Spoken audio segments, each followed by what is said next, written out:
مینا په حاصل کې نور څه نه وه ژړۍ ته به وه سهار ماښام به مې د زړه نرۍ نرۍ ته به وه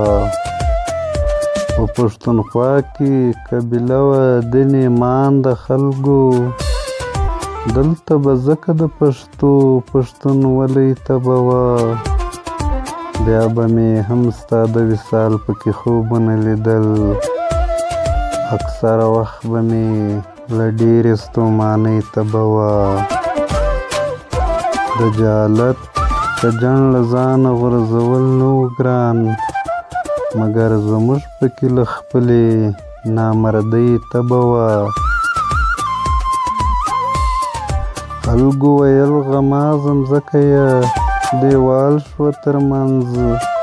لمر چې یې نه لید بېګا شپه د سپوږمۍ ته به وه